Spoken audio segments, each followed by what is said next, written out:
Ok, attention, stop. Il y a une question que je me pose depuis un moment, c'est de savoir en fait si le monde est déterminé ou s'il y a une part d'indéterminisme, c'est-à-dire est-ce que il y a des effets qui pourraient éventuellement arriver sans cause.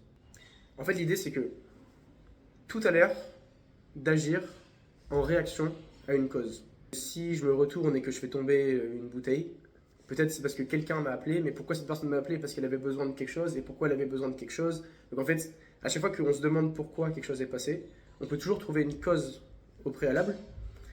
Et du coup, ce serait l'idée que tout est déterminé par les causes antérieures, et donc du coup, si on connaît l'état initial d'un système, et qu'on avait une force de calcul incroyable, et qu'on était capable de connaître absolument tous les paramètres, peut-être qu'on pourrait prédire ce qui va se passer dans le futur. Ça, c'est l'idée d'un monde déterminé. Le truc, ce qui se passe, c'est qu'il semblerait qu'en mécanique quantique, ces règles-là, elles ne s'appliquent pas. En fait, il y a des systèmes qu'on modélise en disant qu'une particule, par exemple, est dans une superposition d'états ou dans une superposition d'endroits. Et ensuite, quand on interagit avec le système, donc quand on fait une mesure pour savoir dans quel état une particule se trouve, et bien là, c'est comme si l'univers choisissait.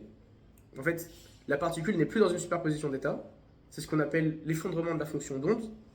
En gros, on a une onde qui permet de savoir, de modéliser le système et de savoir la probabilité que la particule soit à tel endroit ou dans tel ou tel état. Et donc, quand on interagit avec ce système-là, la fonction d'onde s'effondre. On ne sait pas par quel mécanisme. Et une des options possibles, selon les lois de probabilité, s'avère être le cas. Donc ça semble, à première vue, être du hasard fondamental. Mais ce qui peut se passer aussi, c'est qu'il y a des variables cachées. Donc ce qu'on appelle des variables cachées, ce serait des choses qui agiraient à échelle tellement petite qu'on ne serait pas capable de les voir et qui détermineraient ce qui nous paraît comme du hasard. Ça, c'est ce qu'on appelle le hasard épistémique. C'est par exemple quand je lance un dé, pour moi, j'ai l'impression que c'est du hasard. J'ai l'impression qu'il va y avoir une chance sur 6 que le dé tombe sur chacune des faces. Mais en réalité, si je connaissais tous les paramètres du lancer, la hauteur du dé par rapport à la table, comment j'ai lancé le dé, la force de gravité, toutes les forces qui s'appliquent, peut-être que je pourrais savoir à coup sûr sur quelle face le dé va tomber. Donc le hasard épistémique, c'est du hasard qui n'en est pas vraiment. Ça nous apparaît comme du hasard, mais c'est parce qu'on ignore des variables qui nous sont cachées. Et donc, est-ce que c'est ça qui se passe en mécanique quantique? Ou est-ce que c'est bien un hasard fondamental? Un hasard qu'on appelle le hasard ontologique, qui serait dans la nature même de l'univers.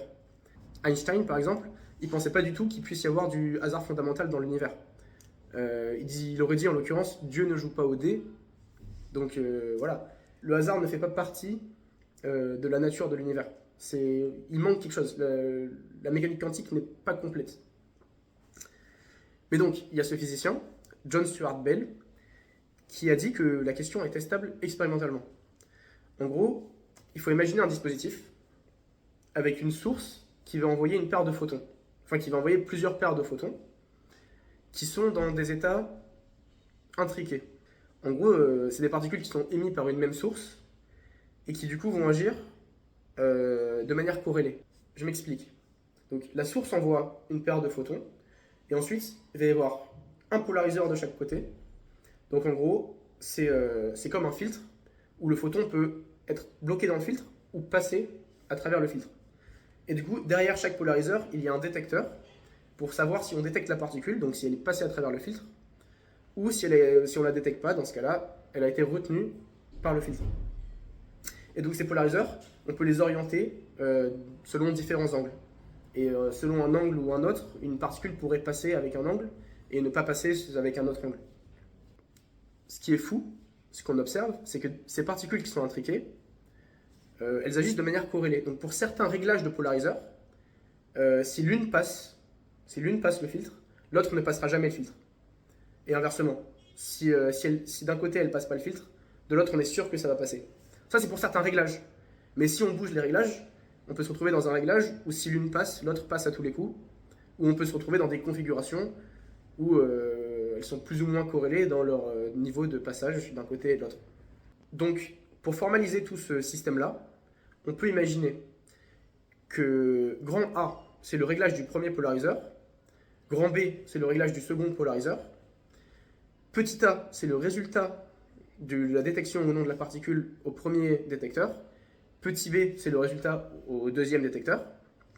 Donc on peut dire que quand la particule passe le filtre, on attribue plus 1 à petit a par exemple, et on va attribuer par exemple moins 1 à petit b si du côté B, la particule n'a pas passé le filtre. Donc voilà, ça peut être plus 1 ou moins 1, la valeur des particules. Et donc là, ce qu'on essaie de savoir, c'est au moment où les particules partent, est-ce qu'elles sont toutes deux dans un état indéterminé?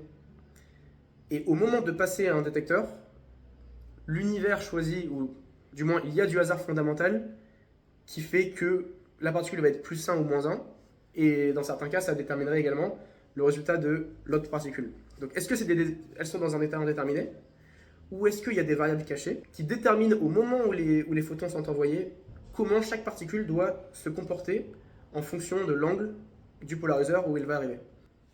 Donc, est-ce qu'il y a du hasard fondamental et un état indéterminé, ou est-ce que les états sont déterminés, le monde est déterminé, et c'est juste des causes qu'on ne voit pas, des variables cachées locales? Donc, Bell, le physicien, ce qu'il va faire, c'est qu'il va présupposer qu'il existe ces variables cachées locales, il va les noter lambda, et il va poser des conditions que toute théorie à variable cachée locale doit respecter. Et c'est ce qu'on appelle les conditions de Bell ou les conditions du réalisme local. Et en gros, il y a 3 conditions. Donc la première, c'est ce qu'on peut appeler l'indépendance entre les résultats ou la condition du réalisme. Donc ça s'écrit comme ça. La probabilité d'obtenir le résultat petit a, sachant les réglages grand A, grand B, la variable cachée et le résultat petit b, est égale à la proba d'obtenir le résultat petit a, sachant grand A, grand B et la variable cachée. En gros, ça signifie qu'on considère qu'il y a une variable cachée, et si on connaît cette variable cachée, eh ben, pas besoin de savoir le résultat à l'autre polariseur. C'est-à-dire, si je connais cette variable cachée, donc la manière dont ces photons vont être envoyés, le résultat en petit a ne dépend pas du résultat en petit b. Parce que je connais la variable cachée, je connais la manière dont les photons ont été envoyés, et je connais les positions de chaque polariseur. Je n'ai pas besoin de savoir le résultat au polariseur distant. Donc le résultat petit b n'ajoute aucune information dans ce cas-là. La deuxième condition, c'est ce qu'on appelle la localité. Donc ça s'écrit comme ça. La probabilité de petit a sachant grand A, grand B et lambda est égale à la probabilité de petit a sachant grand A et lambda. Ça veut dire que la probabilité d'obtenir un résultat en A ne dépend pas de la configuration de l'appareil de mesure B. En gros, la configuration de l'appareil de mesure distant ne rentre pas en compte dans le résultat en A. On a 2 photons qui partent. Le résultat que je vais avoir là ne dépend pas de comment est orienté le polariseur d'en face. Et la troisième condition, c'est l'indépendance de la source. Ça s'écrit comme ça. La probabilité de lambda sachant grand A et grand B est la même que la probabilité de lambda sans connaître les réglages des polariseurs. Ça signifie que la valeur que prend lambda, autrement dit la manière dont les photons sont envoyés, l'information de variable cachée au moment de l'envoi des photons, n'est pas corrélée à la position des polariseurs. Ça signifie que l'état dans lequel la source envoie les photons, en gros la variable cachée, est indépendante de la configuration des appareils de mesure A et B. Donc en gros, Bell il va considérer la mesure E de AB, c'est la moyenne du produit des résultats de mesure petit a et petit b pour des appareils réglés dans la configuration grand A, grand B, et ça s'écrit comme ça. Mais tout ce qu'il faut comprendre, c'est que ce E de AB, c'est juste une espérance, c'est une mesure qui va nous dire comment sont corrélés les résultats qu'on va obtenir. En gros, si E de AB c'est proche de 1, ça veut dire que les résultats sont très souvent corrélés. C'est-à-dire que si j'ai plus 1 d'un côté, j'ai toujours plus 1 de l'autre. Si j'ai moins 1 d'un côté, j'ai moins 1 de l'autre. Par contre, si E de AB c'est proche de moins 1, là ça veut dire que les résultats sont inversement corrélés. C'est-à-dire que si j'ai plus 1 d'un côté, j'aurai toujours moins 1 de l'autre. Si j'ai moins 1, j'aurai plus 1, etc. Et si E de AB est proche de 0, ça veut dire qu'on n'observe pas de corrélation particulière entre le résultat d'un côté et le résultat de l'autre côté. Donc on a dit que E de AB, ça s'écrivait comme ça. Et cette partie-là, on peut l'intégrer en fonction de lambda, ça donne ça. En gros, on considère la proba sachant les réglages grand A et grand B, d'avoir les résultats de mesure petit a et petit b et une valeur de variable cachée lambda pour toutes les valeurs de lambda. Donc on considère que lambda c'est une variable continue et on intègre sur lambda. Et cette partie-là, si on la réécrit avec la formule générale de la loi jointe, ça donne ça. Et maintenant, ce qui est fort, c'est que si on considère que les conditions du réalisme local sont respectées, et en fait, tous les termes de cette multiplication vont se simplifier. En gros, on peut remplacer chaque terme par un terme plus simple, et ça donne ça. Donc maintenant, si on considère qu'on a deux configurations possibles d'angle de chaque polariseur, donc en gros, on va noter A1, AB, deux angles différents pour le polariseur A, puis on va noter B1, B2, deux configurations différentes pour le polariseur B. Et en développant encore les maths, pour quelques lignes de calcul, on peut trouver cette inégalité. C'est un exemple d'inégalité de Bell. Ça, en l'occurrence, c'est l'inégalité CHSH. Et donc, en gros, ce que ça dit, c'est la valeur absolue des taux de corrélation E de A1, B1, plus E de A2, B1, plus E de A1, B2, moins E de A2, B2, doit être inférieur ou égal à 2. Donc voilà, on a un moyen de tester expérimentalement si le réalisme local tient la route. On teste des niveaux de corrélation pour différents réglages et on regarde si ça respecte les inégalités de Bell ou non. Et là, le résultat, c'est que globalement, ce qui se passe, c'est que à chaque fois qu'on fait l'expérience, les inégalités de Bell sont violées. Donc il y a certains angles de polariseurs pour lesquels on obtient des valeurs supérieures à 2. Il y a eu des premières expériences avec des polariseurs fixes, mais l'expérience décisive, ça a été celle du physicien français Alain Aspect, qui a eu le prix Nobel pour ça d'ailleurs, et qui a réussi à créer un dispositif qui bascule aléatoirement les deux polariseurs en quelques nanosecondes pendant que les photons sont déjà en vol. Et ce qu'on observe, c'est que les inégalités de Bell sont toujours violées. On obtient toujours des résultats supérieurs à 2. Donc là, ce dont on est sûr, c'est que le réalisme local ne tient pas. Et qu'est-ce que ça veut dire? Ça veut dire que parmi les trois conditions qu'on avait énoncées, il y en a au moins une qui est fausse. En gros, elles ne peuvent pas toutes être vraies à la fois. Impossible. Et du coup, la question, c'est laquelle de ces hypothèses est fausse? Alors, souvent, on considère que c'est pas le cas de la troisième, parce que ce qu'a fait Alain Aspect en bougeant au dernier moment les polariseurs, ça garantit un peu l'indépendance de la source. C'est-à-dire que si on considère que la source ne peut pas prédire le réglage futur des polariseurs, parce que les polariseurs vont bouger pendant que les photons sont déjà en vol. Du coup, les polariseurs bougent après que les photons aient été envoyés. Donc, si la source envoyait les photons dans un certain état, lambda, cet état ne peut pas être corrélé avec l'angle des polariseurs, puisque la source a envoyé ces photons avant que les polariseurs bougent, et ils ont bougé de manière aléatoire. Ça devrait garantir une indépendance de la source vis-à-vis de ces orientations de polariseurs. Donc la conclusion, c'est que c'est soit l'indépendance entre les résultats qui est fausse, ou le réalisme, soit c'est la localité qui est fausse. Si c'est l'indépendance entre les résultats qui est violée, ça veut dire qu'en soi, il n'y a pas de variable cachée, et en fait, ça veut dire que les photons sont bien dans un état indéterminé quand ils sont envoyés, et ça veut dire qu'il y aurait bien du hasard fondamental dans l'univers. Donc Dieu jouerait peut-être au dé, finalement. Cette interprétation, c'est souvent la plus courante, et c'est l'interprétation de Copenhague, et elle confère bien à l'univers du hasard fondamental. Mais donc l'autre possibilité, c'est de rejeter la localité, et dans ce cas-là, on reste dans une vision du monde déterministe, mais il faut admettre qu'il y a des causes qui peuvent agir à distance de manière quasi instantanée, ou au moins plus rapidement que la vitesse de la lumière. Ça, c'est l'interprétation d'un physicien qui s'appelle Bohm, mais du coup, ça peut paraître en contradiction avec la relativité restreinte d'Einstein, parce qu'on sait depuis la relativité restreinte que normalement, aucun objet ne peut aller plus rapidement que la vitesse de la lumière. Aucune influence ne peut s'exercer plus rapidement que la vitesse de la lumière, dans le vide. Mais la réponse à ce genre d'objection, c'est de dire que même s'il y a des causes qui produisent des effets de manière non locale, en réalité, il n'y a pas de transport d'objets physiques et il n'y a pas réellement de transport d'informations. Par exemple, si on considère que Alice est placée au niveau du récepteur A et Bob au niveau du récepteur B. Alice et Bob. Maintenant, les deux photons sont envoyés. Si Alice tourne son polariseur pendant que les photons sont envoyés, et ben aux yeux de Bob, son résultat à lui semblera quand même aléatoire. C'est-à-dire que même si le fait que Alice ait changé le polariseur, peut-être que ça a eu un effet instantané sur le résultat du photon au niveau de Bob, mais pour Bob, ça paraît quand même aléatoire. Du coup, Bob ne peut pas savoir si Alice a tourné ou pas son polariseur. Donc en fait, il ne peut pas y avoir de transfert d'informations. Comme Bob ne peut pas savoir si Alice a tourné ou pas son polariseur, on ne peut pas utiliser l'intrication quantique comme ça pour envoyer des messages codés plus rapidement que la vitesse de la lumière ou ce genre de choses. Donc c'est ok.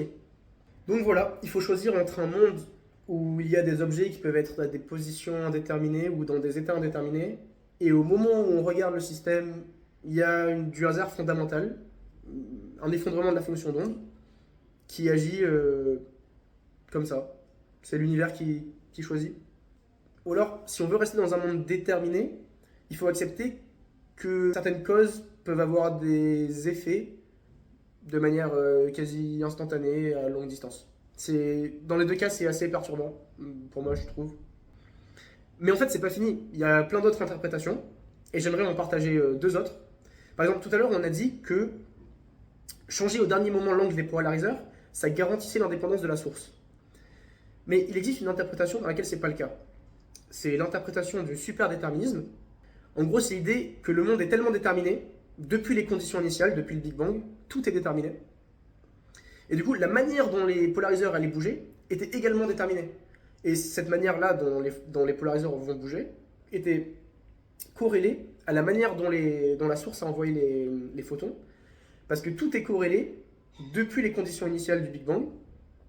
Mais la question, du coup, c'est pourquoi faudrait-il que les conditions initiales soient telles que ça garantisse certaines corrélations parfaites. Dans cette interprétation, il semble que les corrélations très spécifiques sont inscrites dans les lois mêmes de l'univers.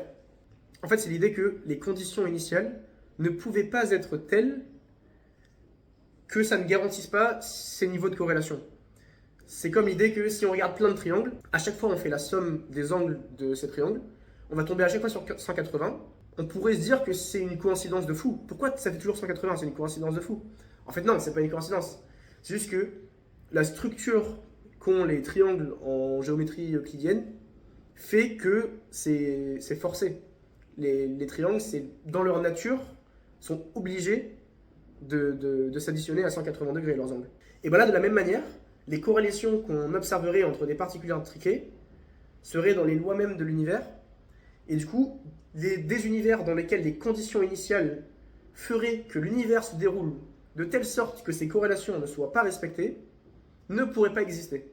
Les corrélations qu'on observe entre les résultats A et B sont une nécessité structurelle de l'univers, et toutes les configurations initiales de l'univers qui ne produiraient pas ces corrélations ne sont peut-être tout simplement pas des solutions viables de la physique. Voilà, donc dans ce cas-là, on est dans un superdéterminisme, tout est déterminé, et l'indépendance de la source n'est pas respectée. Voilà, et donc la dernière interprétation dont je voulais vous parler, celle qui me mindfuck le plus, c'est la théorie des mondes multiples d'Everett. En fait, le défi d'Everett, c'est de se passer d'interprétations lourdes et coûteuses conceptuellement.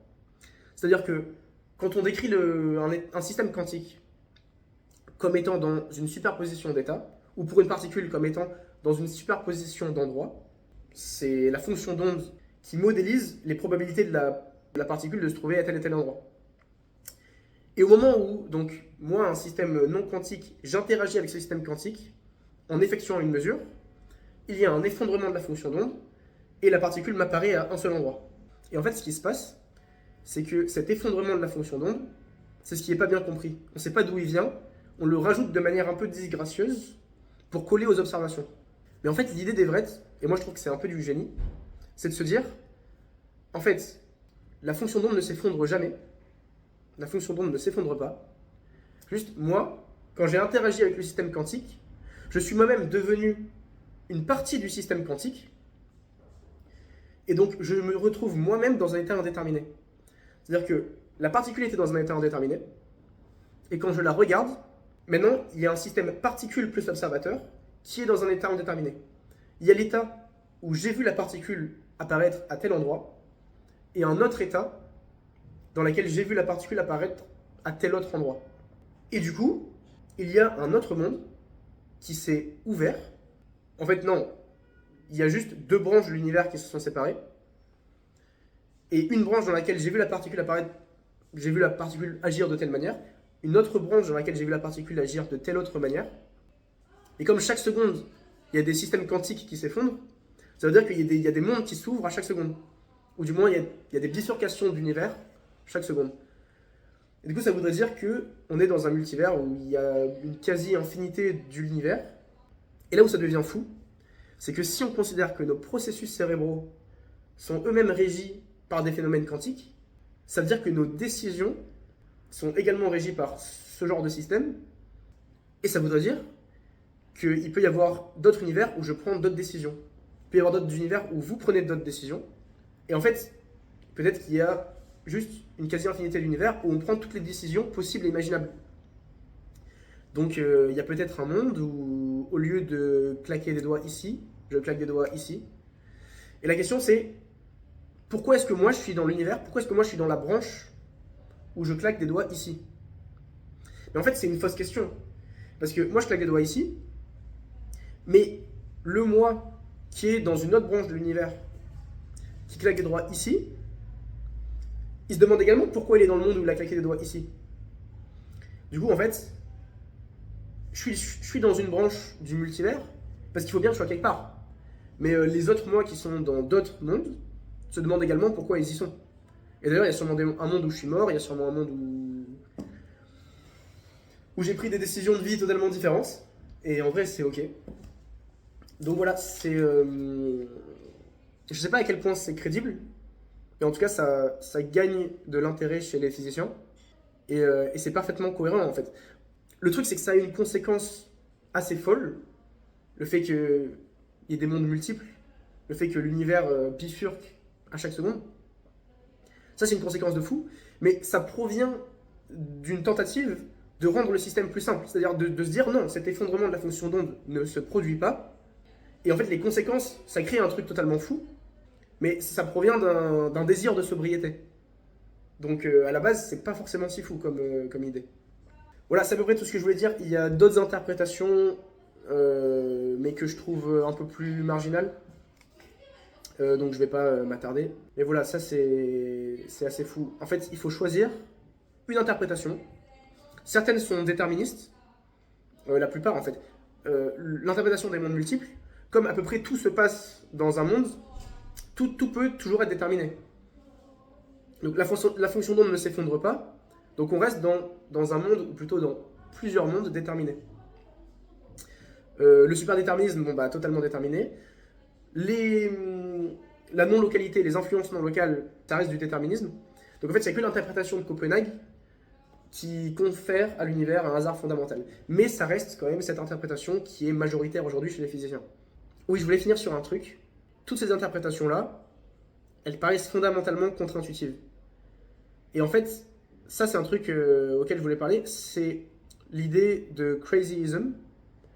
C'est une théorie selon laquelle, pour certains gros problèmes comme ça, tels que l'interprétation de la physique quantique ou la philosophie de l'esprit et tout ça, il faut s'attendre à ce que la vérité soit complètement crazy. Il faut s'attendre à ce que la réalité soit complètement folle, tout simplement parce que, en fait, il ne faut pas oublier d'où on vient. Nous sommes des primates, des grands singes, et donc notre cerveau a évolué selon un processus de sélection naturelle. C'est-à-dire que les configurations, les structures qui sont conservées, c'est celles qui permettaient de maximiser son nombre de descendants. Et donc ça veut dire que notre intuition, c'est un outil extrêmement puissant pour fuir un danger immédiat. Notre intuition, elle nous sert aussi à trouver efficacement de la nourriture, à faire plein d'actions de survie. Mais en aucun cas, notre cerveau et notre intuition n'est équipé pour comprendre des choses telles que la mécanique quantique. On n'est pas équipé structurellement pour comprendre la philosophie de l'esprit, pour comprendre comment on est capable de penser. On n'est pas câblé pour nous comprendre nous-mêmes. Et on n'est pas non plus câblé pour comprendre la physique quantique. Et peut-être qu'il y a une part de mystérianisme. C'est l'idée que peut-être que de la même manière qu'un chien ne pourra jamais comprendre la théorie de la relativité générale d'Einstein, parce qu'il n'est pas câblé pour. Nous, peut-être qu'on n'est pas câblé pour comprendre ce genre de problème. Du coup, on fait des théories, des hypothèses, mais peut-être que... On ne sait pas. Peut-être qu'on ne pourra jamais comprendre. Mais bon, voilà, c'est absolument pas une raison pour arrêter de chercher. Parce que voilà, il faut rester curieux. Voilà, c'est tout ce que j'avais à dire. Bisous et à plus.